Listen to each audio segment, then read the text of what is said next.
இதுதான் காங்கிரஸ் கட்சியின் உண்மை முகம். நாட்டு மக்களுக்கு அம்பலப்படுத்திய பாஜக.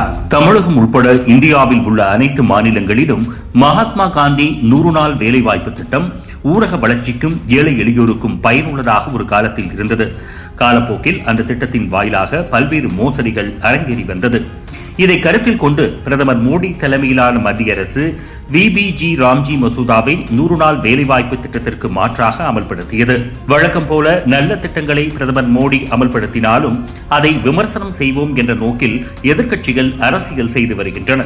இதுகுறித்து தமிழக முதல்வர் மு.க. ஸ்டாலின் கூறியதாவது: மகாத்மா காந்தி 100 நாள் வேலை உறுதி திட்டத்தை சிதைத்து சின்னாபின்னமாக்கும் ஒன்றிய பாஜக அரசு பல கோடி பேரை வறுமையின் பிடியில் இருந்து மீட்டு மாண்புடன் வாழ வழிவகுத்த ஒரு திட்டத்தை ஆணவத்துடன் அழிக்க பார்க்கிறது ஒன்றிய பாஜக அரசு. வேளாண் சட்டம், சாதிவாரி கணக்கெடுப்பு போன்றவற்றில் எப்படி பின்வாங்கினீர்களோ அதே போல மகாத்மா காந்தி தேசிய ஊரக வேலைவாய்ப்பு திட்டத்தை சிதைக்கும் முயற்சியிலும் மக்கள் உங்களை நிச்சயம் பின்வாங்க வைப்பார்கள்.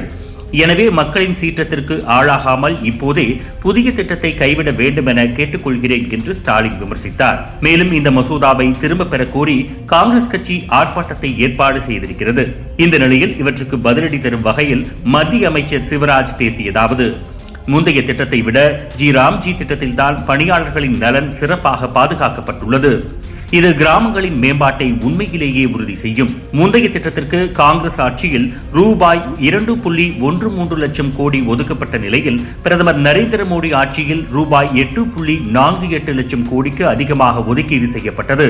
இதன் மூலம் உருவாக்கப்பட்ட நிரந்தர உள்கட்டமைப்புகள் எங்கே? ஒதுக்கப்பட்ட நிதி மேம்பாட்டு பணிகளுக்கு பயன்படுத்தப்பட்டதா?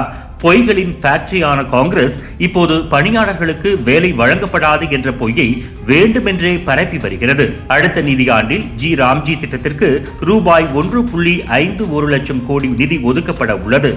இதில் மத்திய அரசின் பங்கு ரூபாய் 95,600 கோடிக்கும் மேலாகும். 125 நாள் பணிக்கு போதுமான நிதி உள்ளதால் ராம்ஜி திட்டம் குறித்து மக்கள் மத்தியில் பொய்களை பரப்ப வேண்டாம் என காங்கிரஸை கேட்டுக்கொள்கிறேன்.